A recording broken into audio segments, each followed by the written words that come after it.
अस्सलाम वालेकुम। मेरा नाम डॉक्टर नादिया है और I am working as a consultant gynaecologist in THQ Jhumra as head of department. तो today we are going to talk about osteoporosis, जो कि बहुत कॉमन कंडीशन है in Pakistan and most negligible, के जिसको बहुत सारी फीमेल्स जो हैं वो निगलेक्ट करती रहती हैं, यहाँ तक कि बहुत ज़्यादा प्रॉब्लम्स जब तक स्टार्ट ना हो जाए। तो सबसे पहले तो वी शुड नो कि what is osteoporosis. Osteoporosis is actually a health condition which results in the weakening of the bone, making them fragile, and ultimately it results in fracturing of fragile bones in the body. Mostly ये asymptomatic रहती है until कि जब fracture हो जाता है bones का, तो तब पता चलता है कि this process was going on in the body. अब हमें ये जानने की ज़रूरत है कि ये किस तरह से होती है, और ऑस्टियोपोरोसिस को समझने के लिए I think we should know कि what is our bone composed of. हमारी जो बोन है एक्चुअली अल्लाह ताला ने इसको दो लेयर्स में बनाया हुआ है। The outer one is called the compact bone, और जो इनर वन है that is a spongy bone. तो जो इनर बोन है ये एज अ बीम एक्ट करती है to support the outer hard compact bone, और this is actually the inner support the spongy bone, जिसका सिस्टम ट्रेबैक्यूलेटेड होता है, बिल्कुल जैसे बार्स बनी होती हैं इसके अंदर, और उनमें खला होता है। और it is the weakening of this trabeculae के जिसकी वजह से ऑस्टियोपोरोसिस डेवलप होता है, और उसकी वजह से बाहर वाली बोन भी ब्रिटल हो जाती है, और it results in this process. और जो हमारे नेचर ने हमारी बोन को स्ट्रॉन्ग करने के लिए हमारी बॉडी में मैकेनिज्म रखा हुआ है, that is two type of the cell activity. One is the osteoblastic activity, जिसमें कंटिन्यूसली जो है न्यू बोन फॉर्मेशन हो रही होती है, and the other is the osteoclastic या ऑस्टियोलिटिक एक्टिविटी उसको हम कहते हैं। लेकिन ये सब इसलिए हो रहा होता है कि old bone cells they come replaced by the new bone cells, और इसको हम बोन रीमॉडलिंग भी कहते हैं। और एक्चुअली ये जो हमारी कॉम्पैक्ट बोन है it is remodelled every 6 to 8 months, और जो हमारी इनर बोन है it is remodelled every 6 to 8 years। 10 years में इसकी रीमॉडलिंग होती है इनर बोन की। तो इसका एक कुदरत ने बैलेंस रखा हुआ है, और जब कहीं कभी भी इस बैलेंस में डिस्टर्बेंस आती है तो तब जो है ये ऑस्टियोपोरोटिक प्रोसेस जो बॉडी में शुरू हो जाता है। अब हम ये जानना चाहेंगे कि व्हाट आर दीज फैक्टर्स, और what are the risk factors that cause the bones to become brittle and osteoporotic. सबसे पहले जो इसका रिस्क फैक्टर्स हैं उसमें एज है।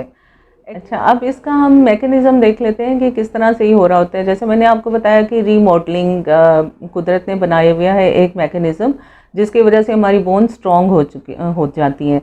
तो there is at some point failure of this process, कि जिसकी वजह से बोन मास जो है वो अटेन नहीं कर सकता at the peak age before the actually the age of 30।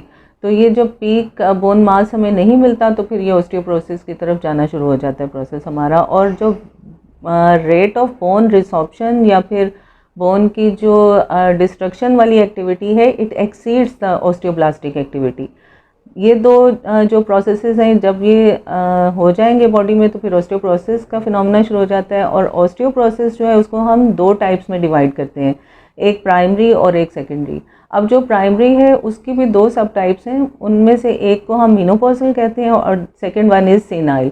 Actually ये एज रिलेटेड प्रोसेस है, और पोस्ट मेनोपॉजल वीमेन में इसलिए होता है कि एकदम से उनके हार्मोनल शटडाउन हो रहा होता है, कैल्शियम की एब्जॉर्प्शन कम होनी शुरू हो जाती है, कुछ विटामिन डी के मेटाबॉलिज्म में एरर्स आ जाते हैं, तो इसकी वजह से बोन जो है वो बहुत ज़्यादा ब्रिटल हो जाती है।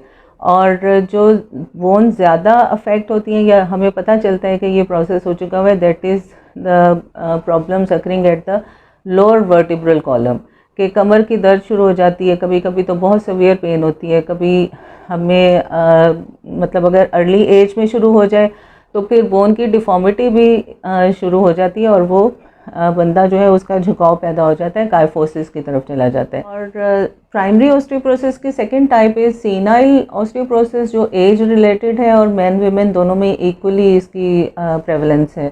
लेकिन men are mostly more affected in the senile osteoporosis, senile type of the osteoporosis.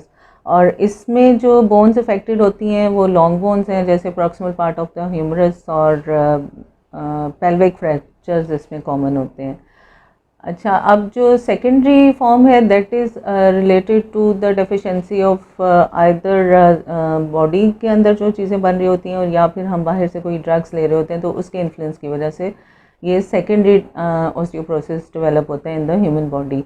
और उसमें भी स्टेरॉयड थेरेपी है, vitamin D deficiency, calcium deficiency जो मेजर रोल प्ले कर रहे हैं in the secondary type of the osteoporosis in Pakistan. Although vitamin D deficiency rich है कि सनशाइन इतना ज़्यादा है, लेकिन फिर भी यहाँ पे विटामिन डी की बहुत ज़्यादा डेफिशिएंसी है और उसको हमें कॉम्बैट करना पड़ेगा। दूसरी यहाँ पे और भी बहुत सारे कॉजेज़ जैसे हाइपरथायराइडिज्म है, हाइपोगोनाडिज्म है और कुशिंग सिंड्रोम है, दीज आर एंडोक्राइन प्रॉब्लम्स।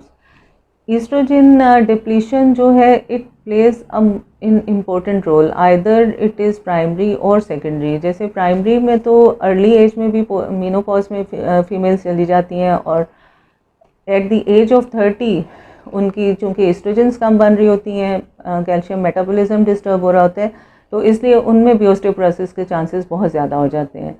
और दूसरा इनबॉर्न जैसे कैल्शियम डेफिशिएंसी है कि आपकी किसी वजह से डाइटरी हैबिट्स अच्छी नहीं है या फिर कहीं आपकी ज़ाया ज़्यादा जा रही है कैल्शियम, तो इसकी वजह से बॉडी में कैल्शियम डेफिशिएंसी एक इम्पॉर्टेंट रोल प्ले कर रही है।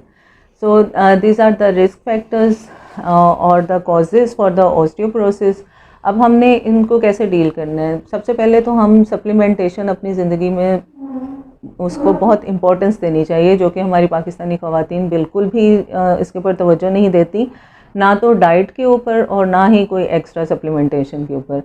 तो सबसे पहले तो डाइटरी इनटेक अपनी अच्छी करें, मिल्क और मिल्क प्रोडक्ट्स, योगर्ट, इनका इस्तेमाल ज़्यादा होना चाहिए बॉडी में। दूसरा, हमें कैल्शियम एंड विटामिन डी जैसे these should be making a major part in our daily routine diets कि आप